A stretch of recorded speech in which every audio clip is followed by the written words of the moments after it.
கூனி குறுகி உட்கார்ந்துருந்தான். உட்காரும் பொழுது அவனுக்குள்ள இருதயத்துல ஒரு பெரிய சோர்வு, ஒரு பெரிய சேட்னஸ் அவனுக்கு வந்துருச்சு. வந்த உடனே அவனுக்கு ஆட்டோமேட்டிக்கா என்ன வந்துடும்?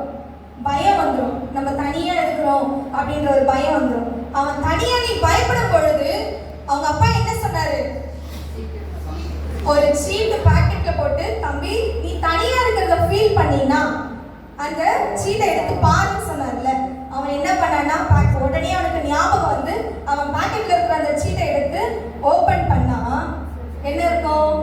என்ன இருந்திருக்கும் சொல்லுங்க பார்க்கலாம். வசனம். அந்த சீட்டை ஓபன் பண்ணதும், மகனே நீ பயப்படாது, உன்னோட ட்ரெயின்ல லாஸ்ட் கம்பார்ட்மெண்ட்ல தான் நான் இருக்கேன் அப்படின்ற ஒரு வார்த்தை அதுல எழுதி இருந்தது. அதை பார்த்த உடனே அவனுக்கு ரொம்ப ஹாப்பி, ரொம்ப சந்தோஷம். தனிமையா பயத்தோடு ஃபீல் பண்ணியிருந்த ஒரு பையன் தான் தகப்பன் நம்ம கூட தான் இருக்காரு, நம்ம பேரண்ட்ஸ் நம்ம கூட தான் இருக்கிறாங்க அப்படின்றதும் அவனுக்கு ஒரு அளவு கடந்த சந்தோஷம் அவனுக்குள்ள ஏற்பட்டது. உடனே அவங்க அப்பா அந்த ட்ரெயின் நின்னதும் அவனை போய் கட்டி அணைச்சு, அந்த பிள்ளையை கட்டி அணைச்சு உனக்கு நான் இருக்கேன், நீ பயப்படாத அப்படின்னு சொன்னார். அது மாதிரிதான் நம்ம இயேசு கிறிஸ்துவும் நம்ம பயப்படுற நாளில், நமக்கு ரொம்ப ரொம்ப துன்பப்பட்ட நாள்ல, நெருக்கப்பட்ட நாள்ல நமக்கு வந்து யார் இருக்காருன்னா ஆண்டவர் இயேசு கிறிஸ்து நம்ம கூடவே இருக்கிறாரு. நம்ம கூட அதுக்கு அடுத்தபடியே நம்ம கூட யார் இருப்பாங்கன்னா தாய் தகப்பன். ஆகையினால அவங்க நீங்க எப்பொழுதுமே அசட்டை பண்ணாதீங்க, எப்பொழுதும் மரியாதை குறைவா நடந்துக்காதீங்க. நீங்க வளர்ந்தாலுமே அவங்கள முதன்மையா வைக்கும் பொழுது கர்த்தர் உங்களை முதன்மையா அந்த இடத்துல வைப்பாரு. அதனால கனெக்ட் வித் பேரண்ட்ஸோட இருந்தா என்ன நடக்கும், பேரண்ட்ஸ் இல்லாம இருந்தா என்ன நடக்கும்ன்றது உங்களுக்கு தெரிஞ்சிருக்கும். அப்போ அவங்க அப்பாவை பார்த்தோன்னா அவனுக்கு எவ்வளவு ஒரு சந்தோஷம், அவங்க அப்பா இல்லாத தனிமையா இருந்த போது அவனுக்கு எவ்வளவு வருத்தம். அப்பனா நீங்க யார் கூட கனெக்டா இருந்தா உங்களுக்கு சேஃப்டி? பேரண்ட்ஸ் கூட. பேரண்ட்ஸ்க்கு கீழ்ப்படுவீங்களா? பெற்றோருக்கு கனம் பண்ணுவீங்களா? பெற்றோருடைய வார்த்தை நீங்க ஒரு பொழுதும் அசட்டை பண்ணக்கூடாது. அவங்களுக்கு நீங்க மரியாதை கொடுக்குறவங்களா இருக்கணும். இதுதான் எங்களோட டைட்டில். நீங்க யார் இந்த ஸ்டோரி யாருக்கெல்லாம் ரொம்ப பிடிச்சிருக்கு கையை தூக்குங்க. உண்மையாவே ரொம்ப பிடிச்சிருந்ததா?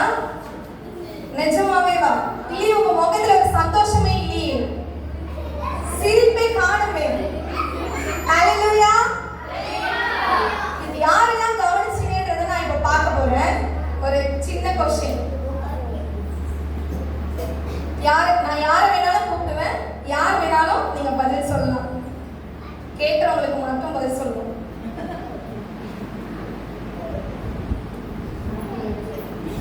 பேரு ரித்திஷ். உனக்கான கேள்வி, அந்த பையன் யார் கூட ட்ரெயின்ல போனான்? Very good. தனியா போனான். கிளாப் பண்ணுங்க. அப்போ அவனை கவனிச்சுட்டான். இப்போ இந்த சைடு கேர்ள்ஸ்க்கு ஒரு கேள்வி. உங்க பேரு? பின்னாடி கேட்கல. நிஷாபா. அவன் இறங்குற நேரத்துல அவன் எப்படி இருந்தான்? ஹாப்பியா இருந்தானா? ஹாப்பியா இருந்தானா? தனிமையா இருக்கும் பொழுது அவன் எப்படி இருந்தான்? சேடா இருந்தான். Very good. கரெக்ட். இந்த கதை உங்களுக்கு பிடிச்சிருக்கு. இந்த கதையில இருந்து நம்ம என்ன கத்துக்கணும்னா, பேரண்ட்ஸ் கூட நம்ம எப்பொழுதுமே கனெக்டா இருந்தா மாத்திரம்தான். ஏன்னா நம்ம பெற்றோர்களை தவிர்த்து யாருமே நம்மளுக்கு பாதுகாப்பு கிடையாது. பெற்றோர்களை தவிர்த்து நம்ம யாருமே நமக்கு முக்கியம் கிடையாது. அவங்களுக்கு அடுத்தபடிதான் நம்மளோட ஃப்ரெண்ட்ஸ், உறவினர்கள் எல்லாமே. சரியா? அப்ப இன்னில இருந்து நீங்க என்ன பண்ணணும்? பேரண்ட்ஸ் கூட முடிஞ்ச அளவுக்கு அவங்க கூட டைம் ஸ்பெண்ட் பண்ணணும். அவங்க சொல்றதுக்கு நீங்க கீழ்ப்படியணும். ஓகேவா? Connect with